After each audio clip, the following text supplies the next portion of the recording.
wording. How the situation is messed up. Okay, we are live and let me. Okay. Hello, everyone. How are you doing wherever you are? I hope everything is okay. We are excited. We are excited for today. It's going to be an amazing webinar. We just want to share something very powerful. We believe ekigenda okuyamba. I'm here with Miss Aisha Badru. Please say hi. Hi everyone. Tubalamusizza era mwebale nnyo okubeera nga mutujoyininze olunaku olwaleero. I'm glad to be here, alhamdulillah. Alhamdulillah. Okay. Let me hope everything is clear. Mutuwulira bulungi. If you can hear us, please say say.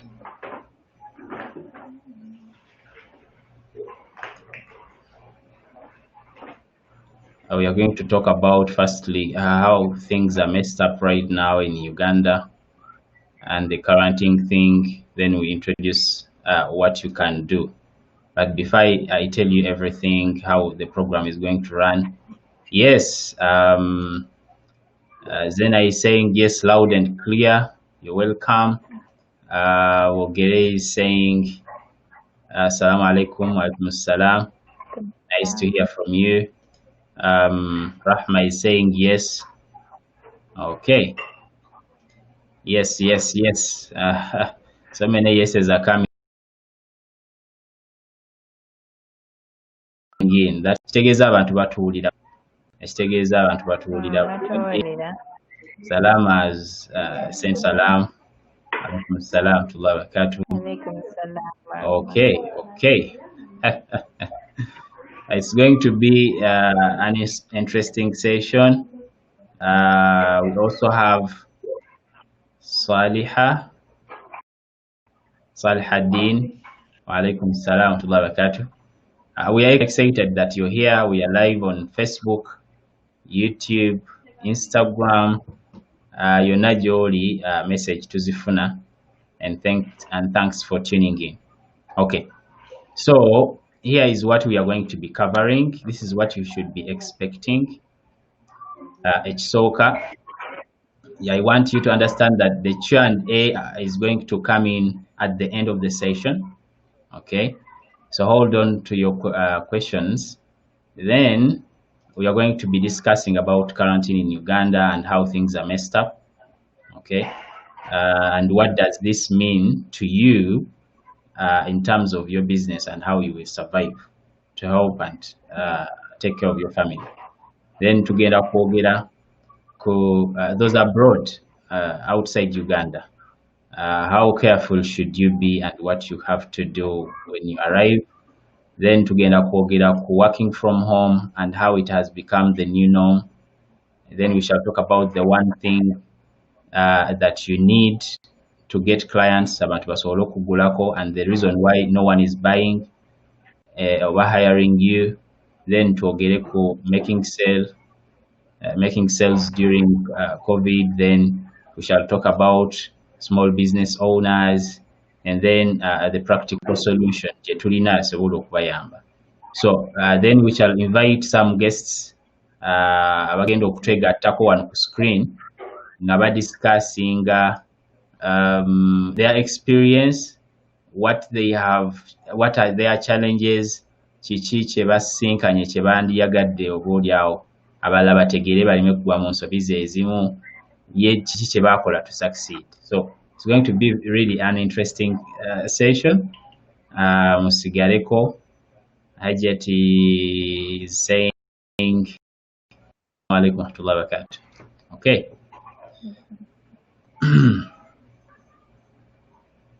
Okay, let me hope we are good and we can start.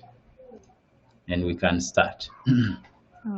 Our session tugenda gezaako okuginyiga mu budde tunaba tusobodde obutono so that tebawanvuwako. Okay, let us start with the quarantine in Uganda. Let me see. People are inviting themselves. Yes, we get you, Sheikh. Mashallah. Okay. So we talk about the quarantine in Uganda. What do you have to say about that, Ms. Aisha Badru? So far right now kyemaze okulaba okuva Mr. President wajja nayogerako naffe basobodde okuba nga they have lifted some, how can I say, some rules so far. Bakkiriza abantu on 4th, people are going to be like allowed to move about, but taxi tegenda kuba nga ekkirizibwa okubeera nga ejjula only way. But then they also allowed malls okubeera nga zigulawo naye si arcade. Then of course other things remain like nga bwe bibadde. But me, I look at this in the business concept, like what does it mean to the business people first of all.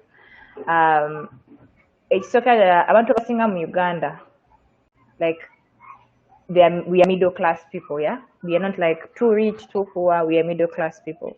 So the fact that these rules as a quarantine is well, they are still affecting favor middle class people.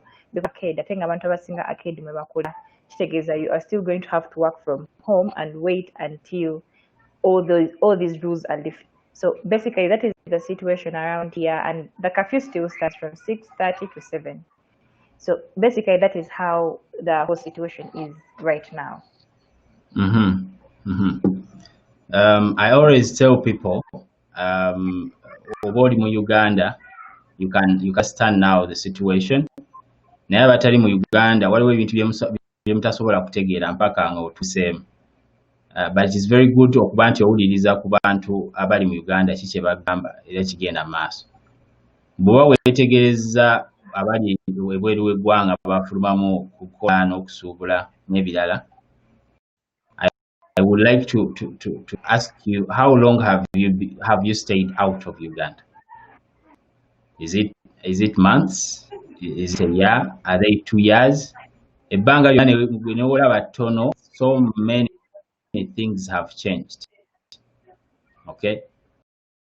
Ebintu bikyuse, waliwo ebintu ebikyuka ku ground mawulire. Tosobola kubiraba ku social media naye nga tosobola kubitegeera ng'oli ku ground. So nze ngamba abantu nti Uganda nga bwe wagireka n'oddukamuko osokomewo afterwards, gye waddukamu ng'ekwokya. Kakati njagala ogikubise. Okay? Uganda njagala kati ogikubiseemu ebintu tomanyi kakati it is 3 times worse. Things are messed up. And to survive, taking care of your families, era n'okuzimba business esobole okuba nti ekuweereza ssente z'oyagala, oleme kukola losses na ku regrettinga. You really need kubiraba. Weetaaga ebintu bisatu ebiyinza okuyamba. Then how about those that already abali mu Uganda naye nga embeera etabuse? We also have some practical solutions ezigenda okuwa ezigenda okuyambako to make sales. Bino tetubyogeramu nti biri mu mutwe gwaffe. We have clients and we talk to people and we have helped a lot of people. We had the session with one of our clients. In one session, the following yali takola ngera at hope. The following day yateeka mu nkola bye twamugamba na orders 20 ez'abantu abaagala engoye ez'enjawulo at the same time n'atunda n'engoye ez'enjawulo. So this is really powerful. Era omuntu ali Uganda ng'ayagala kutandika kukola, this is very important for you to stay tuned and listen. Take some notes, take our actions so that you let this sink in. Okifunemu, okay? Era oteeke mu nkola. Omugaso gw'okumanya kwe kuteeka mu nkola. Totadde mu nkola, then oba you're wasting time. Okay, so Uganda, it is really messed up. Amawulire mugalaba nnyo okugenda mu maaso nakuexploitinga, but we agree nti things are not easy. Bw'olaba nga walina math ategeera nti ngenda kukola bwenti nga ntuuse Uganda, trust me, ebyo byonna bikyakulimu and you need guidance. Weetaaga omuntu akutte ku mukono. Otherwise ojja kutuuka e Uganda math wo yenna abule n'ebyobadde obala bibeere nga tebikyakola. You understand? So quarantine in Uganda, and what does this mean to your business?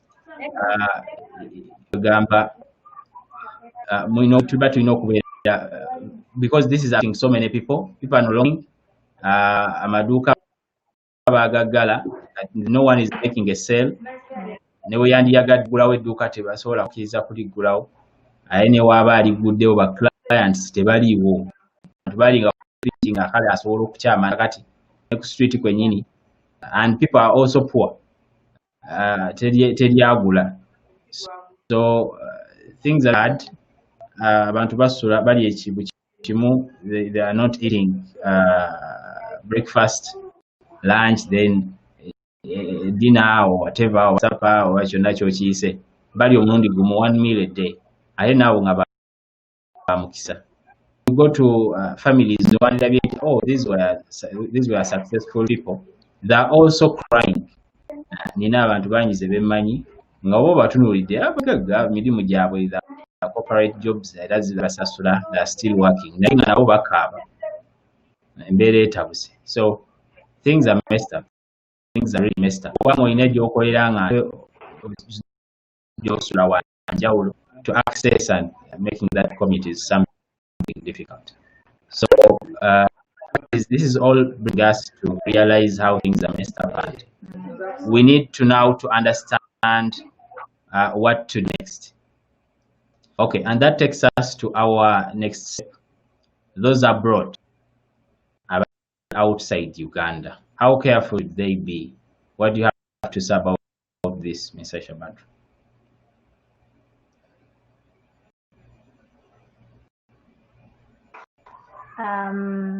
First of all, kyemiyinza okugamba nga bw'obadde otugamba nti the situation really changed, and the fact that COVID abaddewo, it's still there, yes, but now that some laws are being lifted, or some rules are being lifted, business ezibadde zikola zize business eziyinza kukola luno. Okay, some will stay, some businesses will stay, but there's going to be a drastic change in what works now and what worked there. So oyinza okuba nga ogenda wabweru nga omanyi bwe nadda I'm going to invest in this sort of business, but right now you need to change your mindset and think twice what kind of business you want to invest in Gokomero, Uganda, because what was working then it's not the same exact thing that is working now. Next time, this is the good thing about the internet. Yes, COVID was. Some people are still making sales. Some people, their businesses are still growing. So you might be abroad, but then you can. The good thing about the internet is that you can even sell and be into your client, understand what is going on with them, and be as if you're on ground using the internet.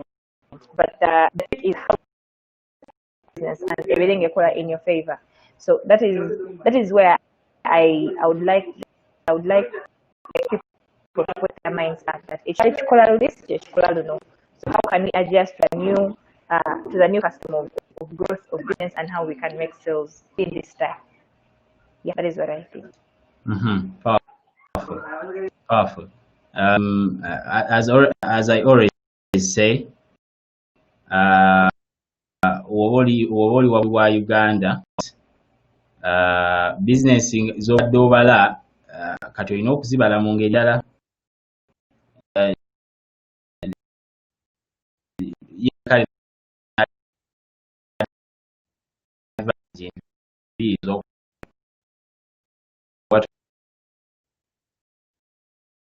Bweru n'obuse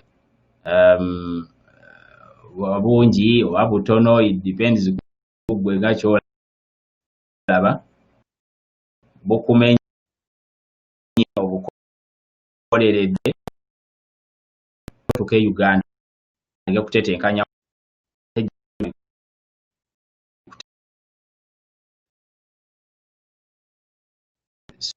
the mediocre. Those people who are around to success is very successful nga basobola okuba nti togwa mu nsobi ate bakubuulire wa oyinza oteeka ssente zo ne zitafa. Sigwa nti bakugamba teeka muno nabo bafunemu, but just see and avoid losses and mistakes. So it is very important for people who are outside Uganda okukola businesses okuba nti mubeera beegendereze, ssente muziteeke mu bintu okujja n'agambye obulimi kino bino bitambula osasule bali olaba ng'okisobola naye byonna biba bikikutte Uganda nga bweraninga yanjawulo business nti otegeera ebigenda mu maaso. At every step you need era okuba nti bakugamba so that gezi bugenda kukuleetera ebizibu. Wuliriza from successful. Togamba muvubuka bambi yakozeemu yavaamu akolayo ku busente yawuliriza oyo akuwe ku magezi. No. Olina okuba nti ojja amagezi ku bantu abagagga abategeera kye bakola era bazimbye business ne zivaamu for 10 years. Okay. No business nga nabaga nti 95% business z'abantu zifa tezisukka 5 years. And most of them zifira na mwaka gusooka mwaka. Reasons ekireetera okuba nti sente ne business zife Uganda ekisooka the cost of Uganda kati ya bbeeyi eri waggulu. Simanyi abalaba naye ebintu bya bbeeyi sente olunaku z'okoze n'ebintu everything is expensive. To pay banks zonna transactions buli kimu kya bbeeyi, even internet nga ne social media ebejja kulya. So everything, the cost of living is very high. Kati ekyo kyekikuleetera okuba nti otandisa ka bizinensi yes kabadde kagenda kuvamu naye ate kati koolyamu. You understand? Koolyamu kolina okugyamu ssente ate ezikulabirira nerabirira abantu bona. Kati bizinensi efaanana bwe tesobola kukola nga gy'otandise ate tesobola kukola ki? Tesobola kuvaamu nga bw'ogyagala. So what should someone do is what we are going to be sharing today. Okay. This takes us to point number 3.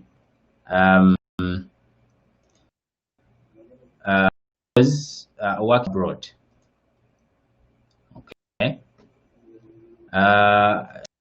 Tujimayiriza now working from home. Working from home is the new norm. What do you have to say about this, Ms. Aisha Badru?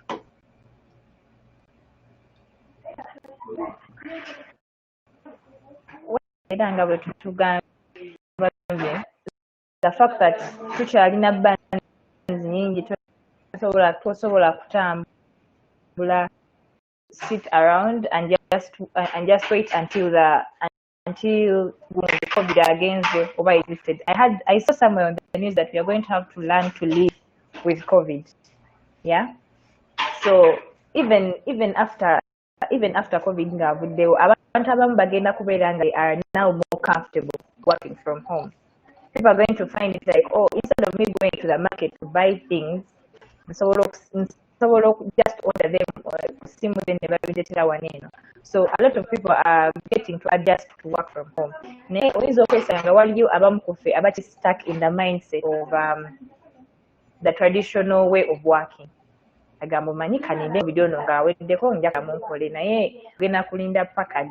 So it's important for one to adjust okutandika abeere nga amabutya bw'ayinza okubeera nga okukolera ewaka. There is a lot of information out there. You can learn how to adjust, and then you start working from home. It just takes the courage, and then when you start the momentum, we don't really have to get stuck in the traditional way of working. Tulina okulaba nti business yange nga bweri nyinza ntya okutuukira baklayenti bange ninsobola okubeera nga mbanuza so that I can easily feed my family neba nga nsobola okukola ki okubalabirira. So me, that is what I really think about that concept of working from home. People are having challenges in network.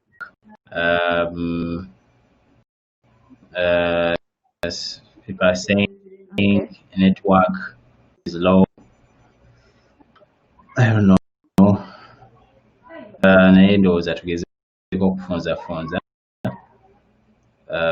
tulabe butya bwe tuyinza okubatuusaako this value in the shortest way possible, inshallah.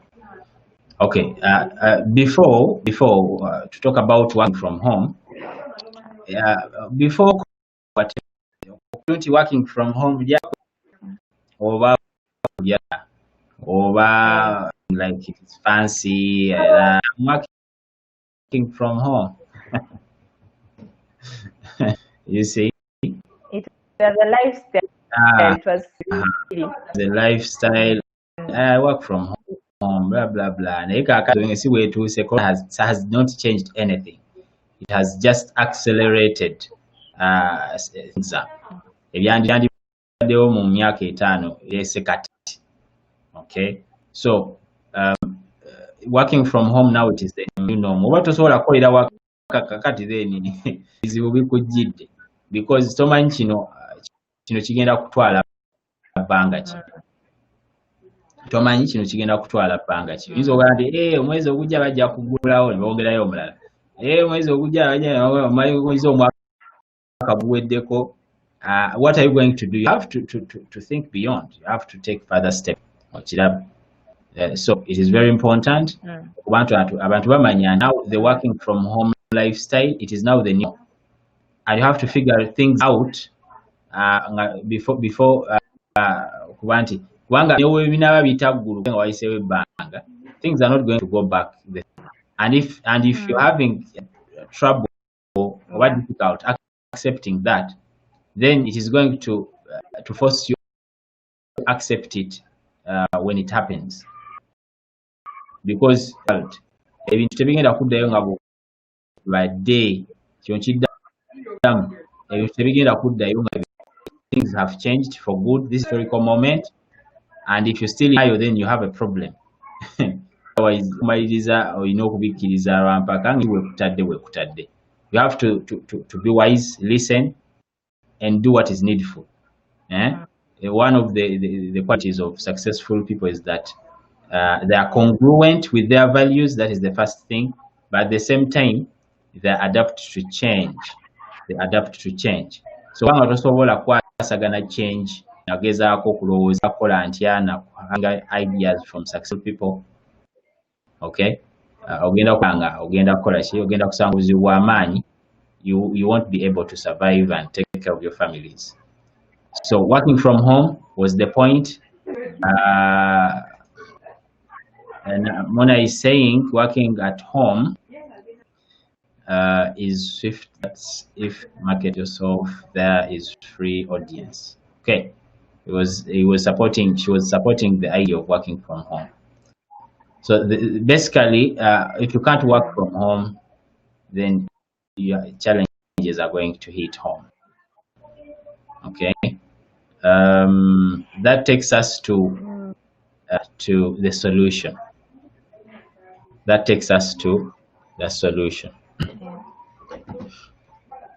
Okay. Antonio.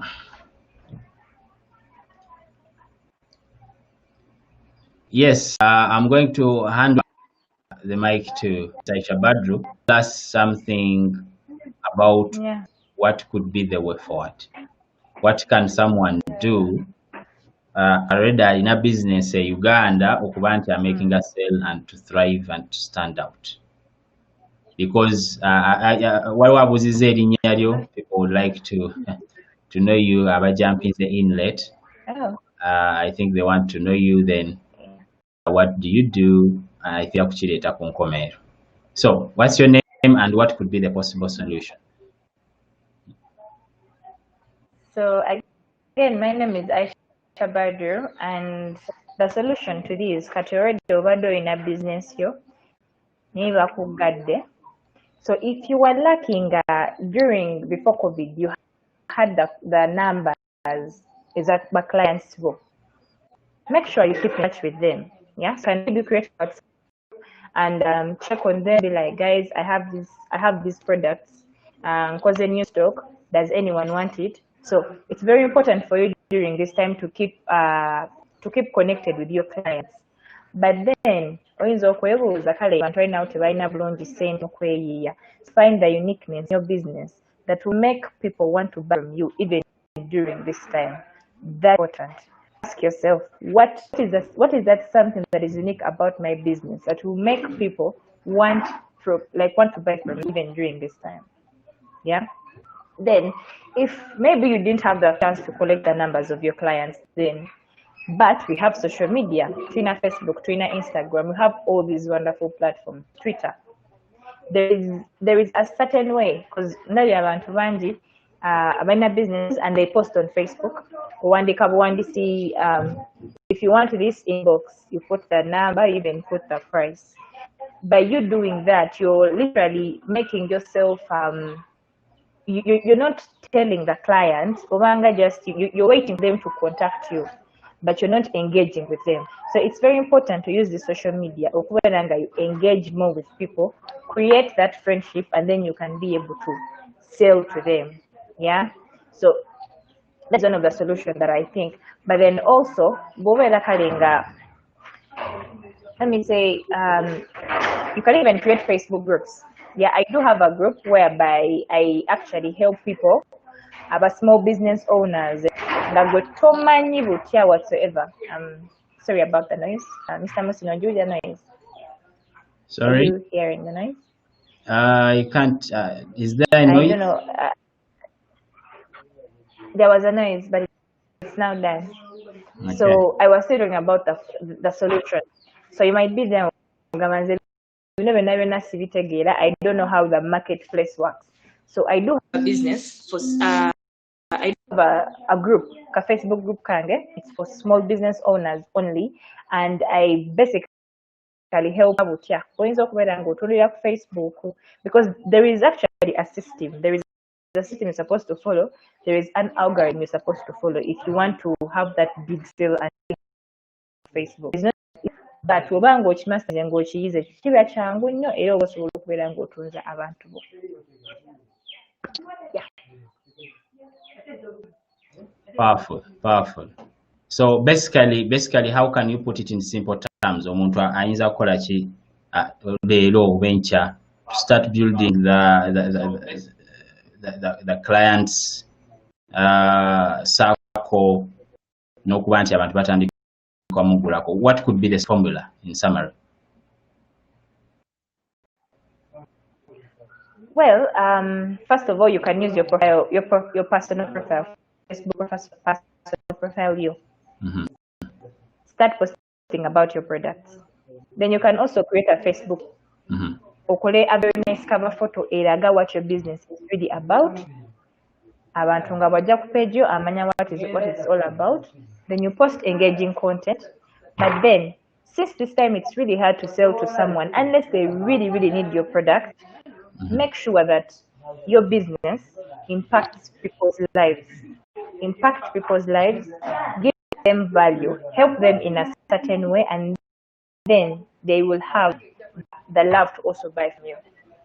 In a nutshell. It is not easy. It's like that. As Katonda buli mwana kyamuwa naye kakati gwe naawe yakuwa social. You're a social person and you have a powerful muscle. You're a people person. You know how to talk to people and you know how to engage them and turn strangers into clients. That is your superpower. and the world needs that right now because kaseera kano bakyetaagana kusinga obudde obusigadde. Okay, talking about the solution, that is in terms of kusaidi ya online and how to grow your influence and how you can grow your client circle. But the real reason lwaki tewali n'omu akugulako, okay, the real reason okay, ensonga ziyinza kuba nyingi naye genda okulaba zibiringira mu bintu kimu bibiri bisatu, but I'm going to share most powerful one, they add you more. So this is how we know you're not making money. Trust. Full stop. Even though I don't explain, it is trust absolutely. And see, Katia movings, it is now the digital migration. It is now either abiraba ku social media na kugulako. Tagenda kujja ku dduuka lyo, tagenda kujja ne bw'abazze kati kujja ku delivery. Social media delivery. Okay? No one is going to trust you. Why? Because the world has lost trust from the 4 major categories ze tumanyi ezirina okuholdinga trust mu mitima gy'abantu. I repeat, the world has lost hope from these 4 major industries. Ate nga nkulu nnyo, without trusting them, then we have lost meaning. Okay, ekisooka, it is the business industry. Okay, tewali n'omu akwesiga business. Abantu bayaaye kati kalina abantu nabo bategeera, ababbi bangi ku Facebook, ababbi bangi ku internet, ababbi bangi ku ground, ku bitundu ebituwangaaje, abantu bayaaye. So we have lost trust in business. Omuntu akugamba nti ekintu kino nga butuufu tekitegedde, n'akiwaana n'agira ebintu byekikola naye nga okuguza omuntu, there is a lot of noise. Kati gwe okuguza omuntu n'agula ekintu kyo mu butuufu kigenda kutwalira amaanyi mangi. Trust in government. Okay, people lost NGOs. The NGOs ate nga ze tumanyi ze za volunteering, ze za humanity, charity, zennyini abantu kakati okwata nti agambe nti I have put millions in a certain charity place oba abantu ababeera mu kifo bwekiti. No one does that because kati bya people do genuinely good in that industry. You understand? So people have lost trust in NGOs. And then media is now media ekintu bakikuleetera mu ngeri completely opposite n'ekyabaddewo, completely opposite. You understand? So people have lost really in business, in government, in NGOs, in media. Kakati gwe naawe onaapostinga ebifaananyi byo teri agenda kukugulako until you change something. What we are going to do. Okubaako kyokyo. Posting is not going to take you from the next level. Sobola okukwasayo gw'okwasizaayo omu n'akuwaayo omutwalo. Naye omutwalo gugenda. You need your business to keep on growing.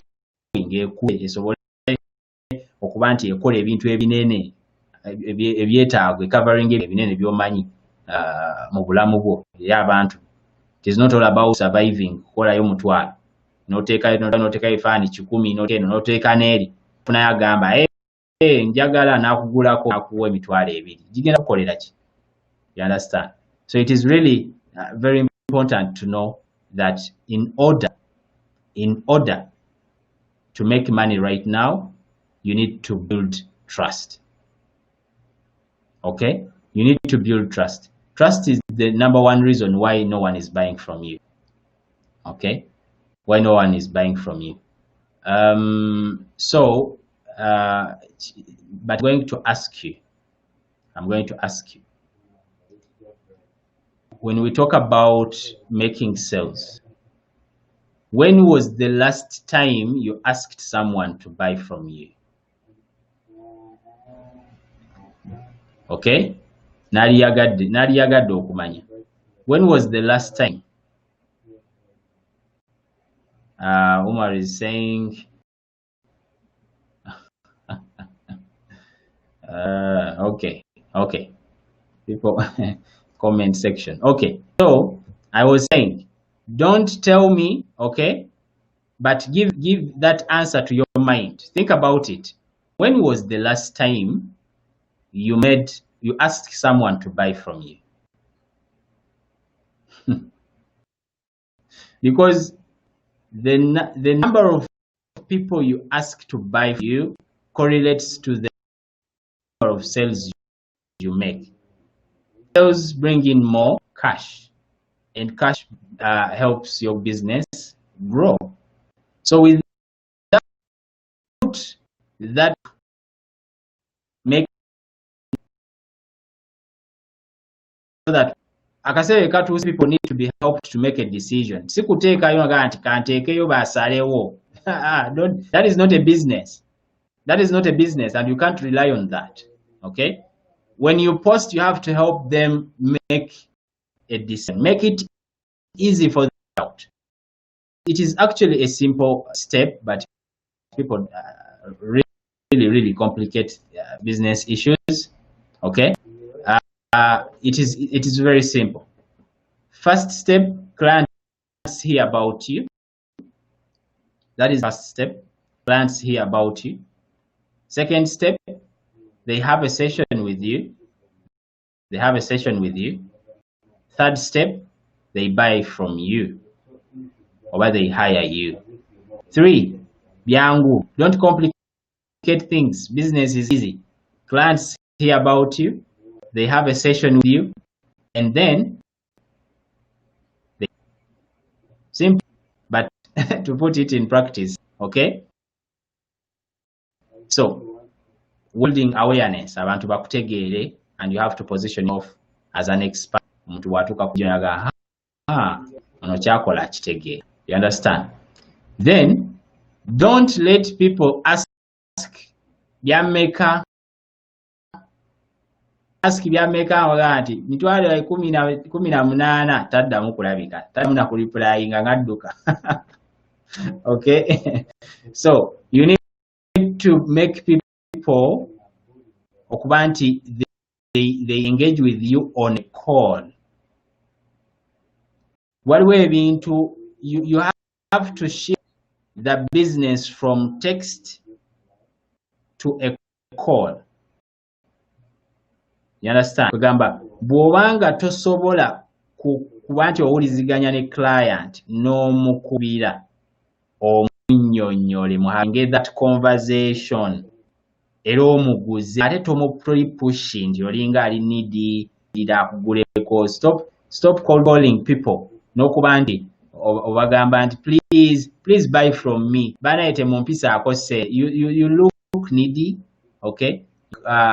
No one can buy from you. You're not set like that. Kiba kitegeeza nti kyonna ogula tekikola lwaki bakuba nti kikola banga kirungi bandadde olina sales kati nga tonegayita kugulako. So very important to know that people need to hear out to know about you. The reason why clients bo batono because teri akumanyi. Ani akumanyi?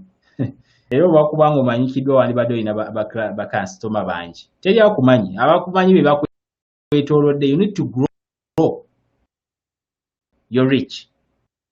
Okay? And that's where Misa is. She's very good at that, on how to grow your niche. Abantu bakumanya nti babeera bangi saako nekula. So awareness is very good. Then you have to turn these views, likes, comments into customers. But there is a formula, and if you want it to so that you have to call people.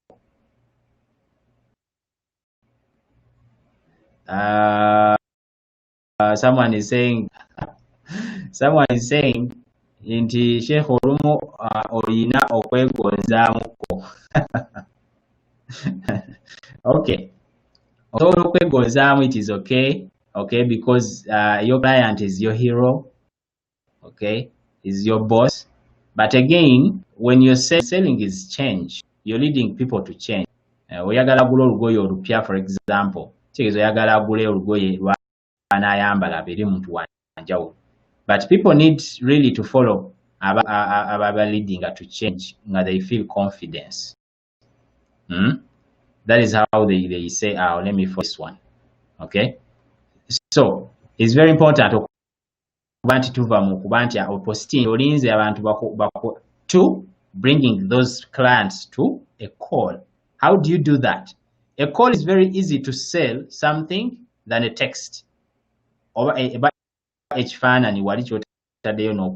you talk to someone, they connect with you and they feel that you're authentic. But how can you bring those people? There is a formula. If you want it, you can always reach out to us. Links to start in the description. Then after, then they will buy from you. Now the skill of selling and closing people on a call is to kusomesa and tukuyambako, so that you also kula. Okay, now I've exhausted that. When we look at small business owners, okay, no time to stand out. Noise. There is a lot of posts. Akako kulabika kiba kizibu kabulira mu nnyanja terina omwakalaba. Postinga noteka eri, noteka mu group eri, noteka mu group eri, noteka mu page eri, noteka mu comment eri, noteka ku post eri. Kati awo ne wakala neyo no atala obutaza teka buli wamu tebikola. You need to position yourself, but really standing out is something now very difficult. Now, Mr. Aisha Badru, what can you say to the small business owners? What can they do to stand out and make sense? Well, this is a very interesting, because Gambia, the noise is too much. Everyone is posting. So the only difference joins okwetawo bwinga gwe or together kale oli mutunzi wangoye oboda masuka or even have a farm. Yeah. The only way that people can sorry about the noise. Okay. So like I was saying, you can actually sorry. Okay, no worries. Let me cover up for you for a while. So about standing out.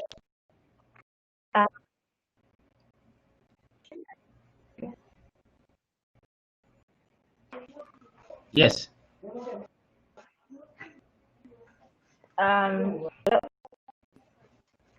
Okay. So I'm ready now. So I was saying, the noise is too much. Everyone is posting. Everyone is like, buy from me. Like everyone is like, oh, okay.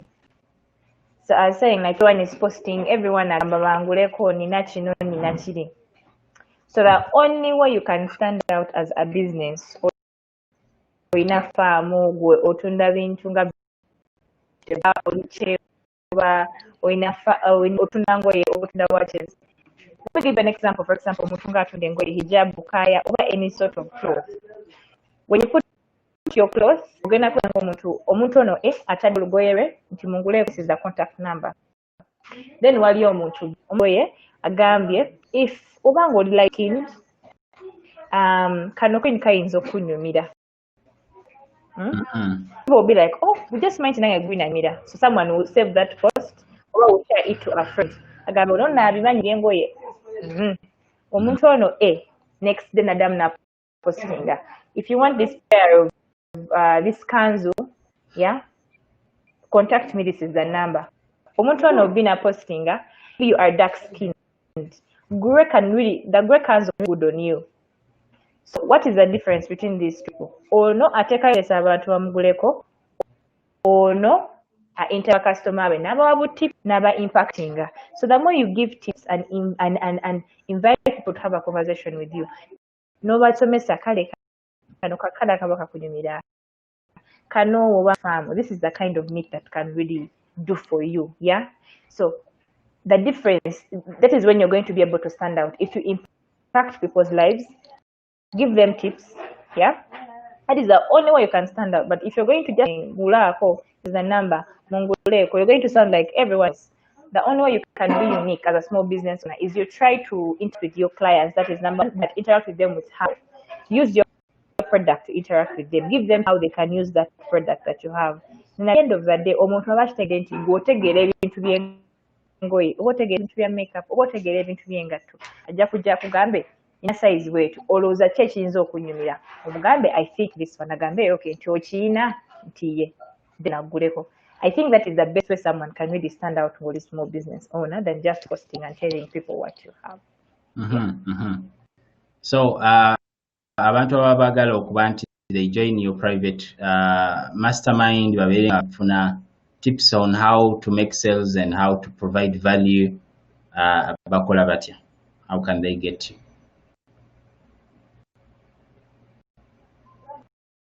Well, basically, you just go into the Facebook search. No, number one, I would advise you to comment. I'm interested to join the group, the private mastermind or the private group. It's a very small group. I do not like a lot of people because I want to really help the people that I am with. So that's fine that it's very small. So just comment in the live right now. I'm interested to join the group. I'm going to follow you up.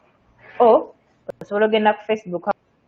Search bar of small owners grow your influence and your business online. Ejja kujja era otapingako or joining, and then you can join our mastermind. Great. And we are going to try to put the link in the description. I think it can also help. So if you're interested, you would like to get tips on how to grow and how to build trust online so that you get paying clients, type I'm interested or type interested in the comment section. We shall reach out wherever you're watching this from. Okay. That said, badde njagala twanire omugenyi waffe agenda okubaako byasharinga nammwe from a perspective of his experience. Okay. Abategeeze ensobi ze mutalina kukola naye kennyini bye yakola mu nsobi, you don't repeat them. And people who are abroad, please listen to this very, very, very attentively. So, nga bwajja, our guest, I'm going to ask Mr. Badru to reach out to him. Olabe nti ajoining. Okay, do you have any questions?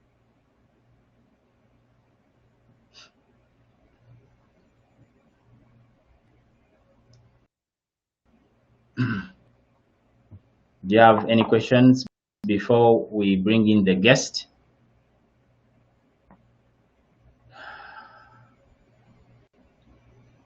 Did you like what we shared? Our guest is coming in. Great. Thank you.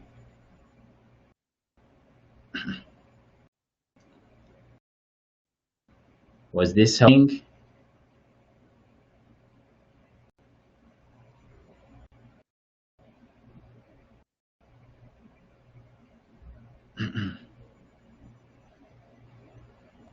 Was it informative?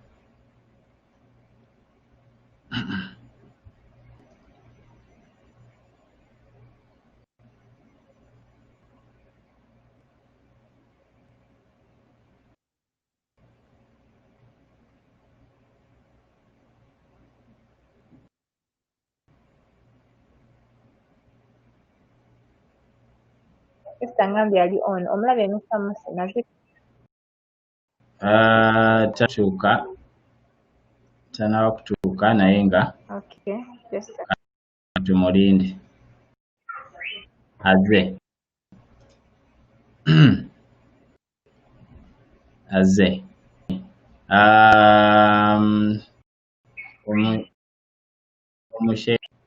Sheikh Anila, mashallah. Just arrived, you're welcome. Where kutuuka. Our guest here, and we are excited that he's here.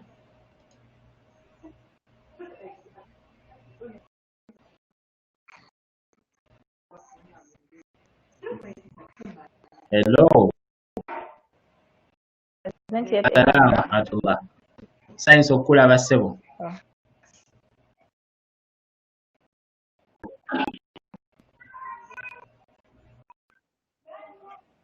Amannya go ssebo.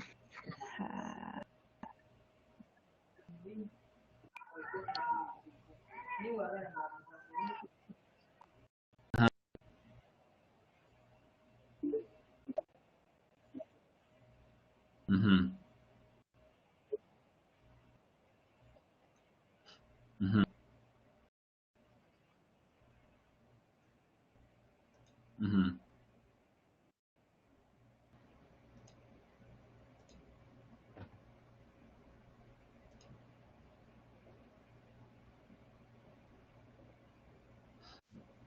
Okay.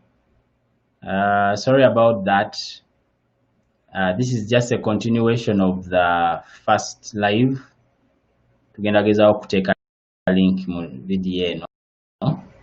In case you haven't watched the first live, evuddeko abruptly, but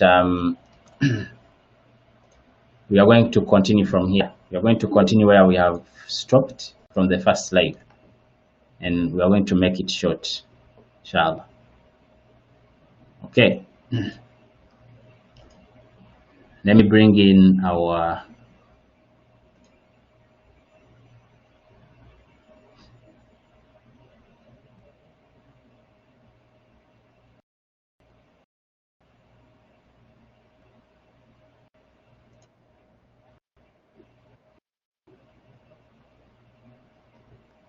hello.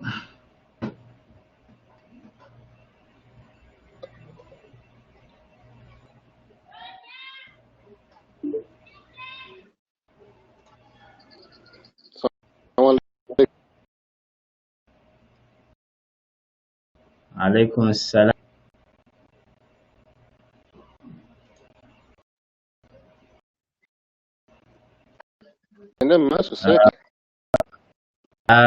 Yes, Aisha is here. Oh, deko. Tumulindeho katono. Ira bulungi.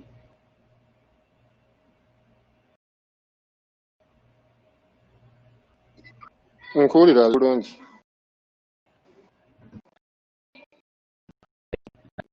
Ndowooza screen eyo togitaata.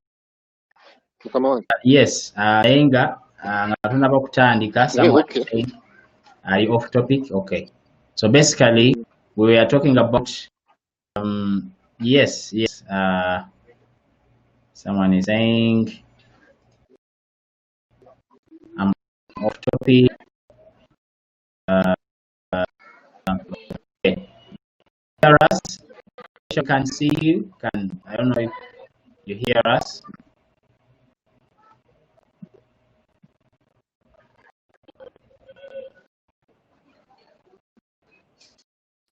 I can hear you loud. Okay. Musa is. That's good. And continue. Continue. Network ekyankalanyemu naye nga we are talking about how working has become the new norm. Netwogera ne ku bantu mbeera nga bwe Uganda nakyo kyasobola okukola to make business. It should for the condition to get back. No, it won't. It has changed forever. Era tubadde tudiscuss abali ebweru kiki abakomyewo so that not do mistakes. In summary, that's what I'm trying to handle.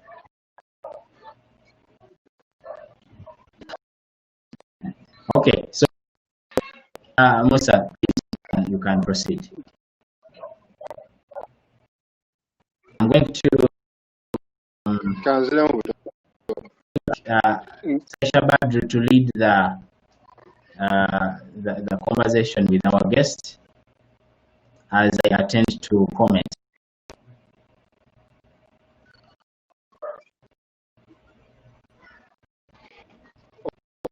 Amanya gange nze mpitibwa miti Musa nga mpangaliddewo wangi. Yes, go on. Ogambye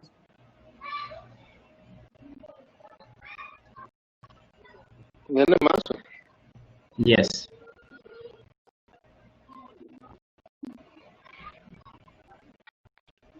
Nga mpangaliddeko abamu bakiyita mu golf naye nga life alhamdulillah nyagamba sinyangu abamu fayina yinza okubasa bayinza nga gisanze nga nyangu abamu ne bagisanga nga nzibu.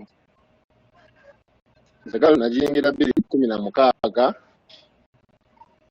era nasanga Abaganda abalala abakola emirimu egy'enjawulo naye nze nagenda tourist visa by then yali ya myezi 3 ne nnoonya ala nansaasira nensooka kafuna kampani bali bagikosta coffee naye bali bangi nga manye efe tebuggwa mu nsi bagamba bufuna omulimu okola exit n'okusindikira visa ng'oli bweru then okumawo ng'ogira ku kiko employment visa. Nafuluma ne ngenda bansindikira gundi visa yasooka nangamba nekulindamu ngenda okuddamu period gye baali bambye okulindamu ng'omuntu bakola ki bagugaba sinamanya nti nakuddamu kukola ki iya buto naye nga sente bagamba muzeeyi biki nyambaako wano bwe bati ne bwe bati alhamdulillah muzeeyi nakola ki nankwatizaako nezamu ogwokubiri nengenda naye system kye neetaaga biki nina okukola nansasa nefuna omulimu.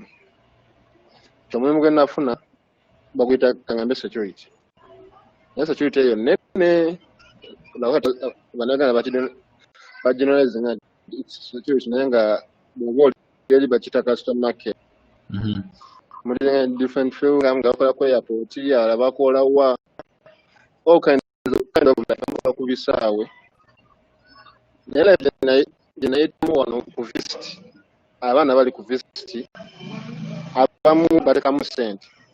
Take for example nali naye teyafuna mulimu naye nga taddamu nakaseke nekafa tegeza nkudde Uganda addemu ate buto atosanga nga ali bo bagamba nze bemba nnyingidde sifuluma bo gye bali bangi so that life ne babanga balimu eyo life omulaba omuntu wa Dubai kangayo bano baganda bafe bali e Saudi abali mu kiyumba.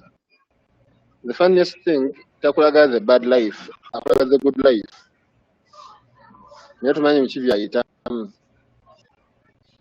naye nga bakola kyenjoga bakozesa bitu ba profession oba yonna bakozi because nina ba friends bali mu different fields abali mu offices bakabini kuna ibo bagamba bakola naye nomanya nti ekyo kyana okumanya nakuyo nti ekikututekola sente kuvaayo oba kweyongerayo.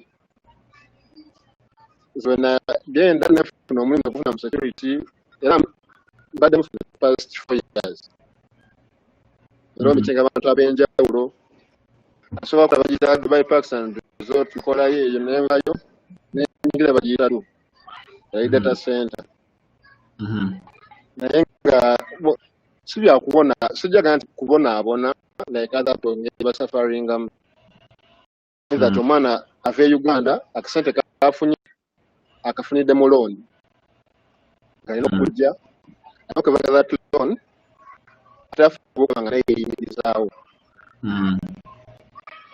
Abannaganda abasinga mu Uganda ne batambula ne bagenda yawo ne period amezi 6 bangamye kufuna milioni 2 n'okunyira milioni 12 naye nga in reality tekisoboka.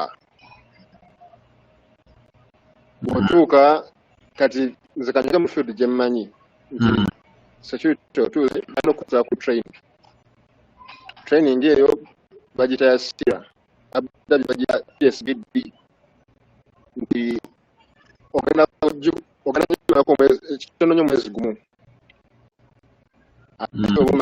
tona garanti nti omulimu ogenda gufunirawo awo. Kyansobola okusanga ng'ofunye kampani zinene nga bwofunye bajja kutwala assessment bakuwa omulimu well and good. Omanye nti omwezi gumu gufudde, jjukira life ya Uganda gy'obaddemu Uganda nungi nnyo era embeera y'eri bugumu kimanyidde bugumu so n'emmere batogimanyi eva ogenda kulya ebikooko biki n'enfumba yabafumba togitegeera kambali so bisooka bikuba esisitimu yo ey'omubiri gwonna. Nze njaba perspective nakoga ng'oyinza ogamba oba ntwadde mu Kenenya naye ala nansaasira nembiyitamu. Bano aba security gino emyaka 3 egisooka koza omanyi ogenda sasula ebbanja lyonna ogenda otandika okukola yavudde no ng'obaze emyezi 6 ogenda kulina myezi 12 ogenda okustabilize after 3 months alaba bakusaasira nti ofunye omulimu ofunye bakiyita location omulimu guli stable ojja kuba okola tojasanga bali ojja genda ku standby kugamba kuba biraka ojja okola enki tojja kukola so at the end of the month ojja kwesanga yali asubira nti ogenda kufuna millions okangambe 2 ngole million emu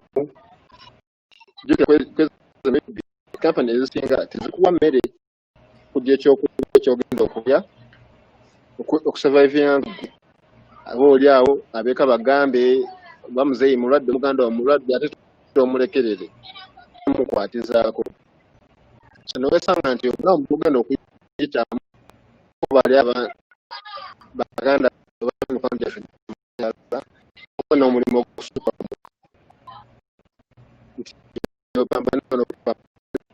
gateo kwesanga security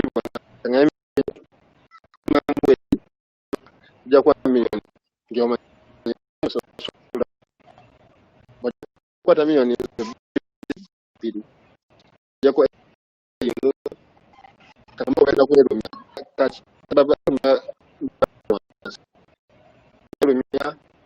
ogenda kujja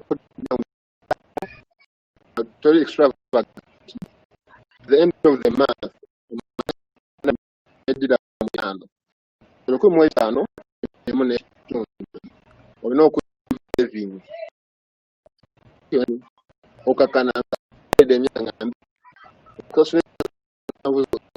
gyobaze life gyolimu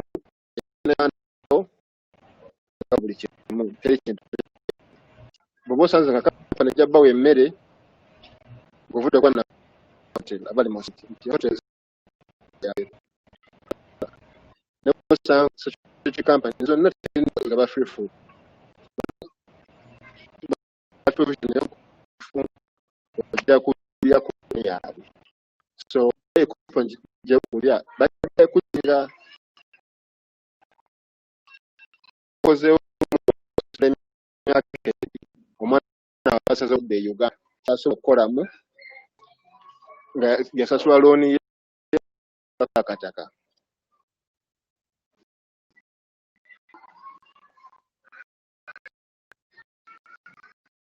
wangi